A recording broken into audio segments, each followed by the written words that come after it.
नमस्कार दोस्तों। आज है 5 नवंबर 2025 और दिन है बुधवार। पिछले अध्याय में आपने देखा शिव पुराण पार्वती खंड में 6, 7 और 8 चैप्टर, और 9th चैप्टर में कुछ खास नहीं है, कुछ बातें रिपीट की गई हैं। तो मैं 10वें अध्याय पर आता हूँ।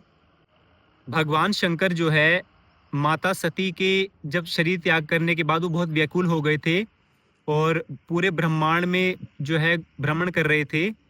तो अपनी व्याकुलता समाप्त करने के बाद जब वो वापस हिमालय आए तो हिमालय पर आने के बाद फिर से वो तपस्या में लीन हो गए और कई वर्षों तक तपस्या करते रहे वहीं। उसके बाद फिर से वो भ्रमण पर निकल गए। सती माता का वियोग फिर से उन्हें सताने लगा। उसके बाद फिर वो गंगा तट पर गए। गंगा तट पर वो हिमालय पर्वत जो थे उनकी रेंज में आ गए, उनकी सीमा में प्रवेश कर गए। वहां गंगा के तट पर उन्होंने फिर से तपस्या आरंभ कर दी, लेकिन जैसे ही वो तपस्या में बैठने लगे तो हिमालय पर्वत जो है उनके पास आए और उनके चरण स्पर्श किए और बोले कि आप मुझे अपनी सेवा का अवसर दें।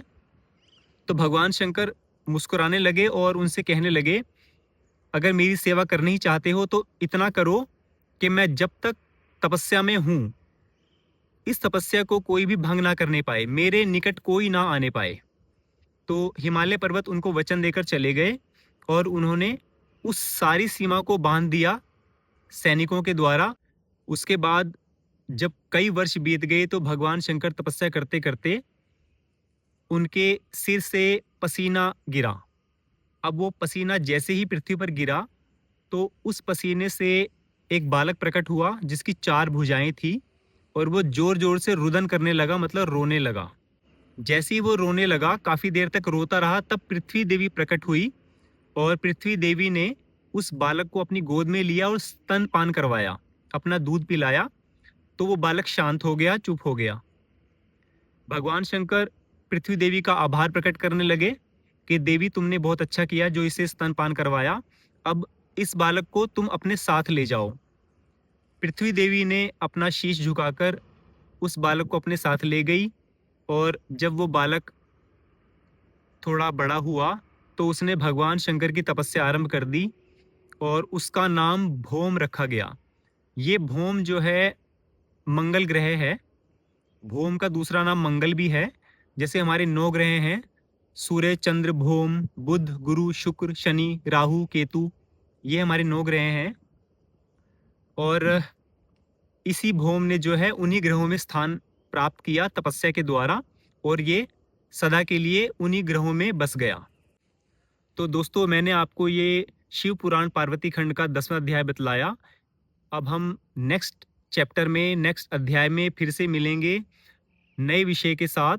तो अभी इस वक्त मैं हूँ नगरोटा से आगे एक गांव आता है भद्रेड़, और भद्रेड़ से एक गांव साथ लगता है मस्सल।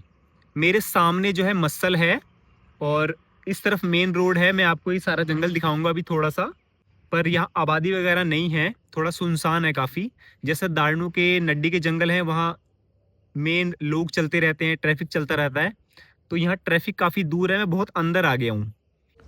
दोस्तों, ये है भद्रेड़ से आगे आके जंगल पड़ता है और मैं कहाँ से आया हूँ वो दिखाता हूँ आपको। ये जो प्लेन लाइन दिख रही है ना एक पहाड़ की, ये वाली लाइन दिख रही है ना, ये मैं यहाँ से चढ़ता हुआ और यहाँ से आया हूँ। मुझे यहाँ पहुँचने में करीब 15 मिनट का टाइम लगा है। रास्ता बना हुआ था, ये रास्ता बना हुआ है, दिख रही है आपको लाइन सी। मैं इसी रास्ते पे चल रहा हूँ और अगर आगे भी चले जाएं तो ये किसी गांव को चला जाएगा, शायद मस्सल को चला जाएगा। तो रास्ता बना हुआ है, यही रास्ता नीचे चला गया, ये रहा रास्ता, आपको नज़र आ गया होगा। और एक रास्ता चला गया सीधा, ये रहा, ये जो लाइन दिख रही है वाइट। तो लोग जाते हैं यहाँ से, इसका मतलब अपनी भेड़ बकरियों को भी लेके जाते होंगे। और वो रही सामने मेन रोड, ये मेन रोड है। और अभी जिस रास्ते से आया था उसी रास्ते से चलते हैं वापस। दोस्तों, आप मेरे चैनल विकास भटनागर 1981 को सब्सक्राइब ज़रूर करें और हर शनिवार का क्विज़ जो मैं करता हूँ वो ज़रूर खेलें। मैं भी जंगल ढूंढता हूँ, इतनी मेहनत करता हूँ कि कहाँ जाके व्लॉग बनाऊँ, तो आप सोचिए पेट्रोल भी लगता है, टाइम भी लगता है। तो प्लीज़ मेरे चैनल को सब्सक्राइब ज़रूर करें। और ये यहाँ का जंगल है, सारा सुनसान है एकदम, मैं ही हूँ और कोई भी नहीं है यहाँ। ये जो रास्ता जा रहा है ये जा रहा है उधर शेड्स की तरफ और मुझे जाना है गाड़ी की तरफ। ये जो पेड़ है मुझे इधर से ऊपर ही चढ़ना है यहाँ को, तो मैं यहाँ से चढ़ता हूँ ऊपर। चढ़ाई काफ़ी है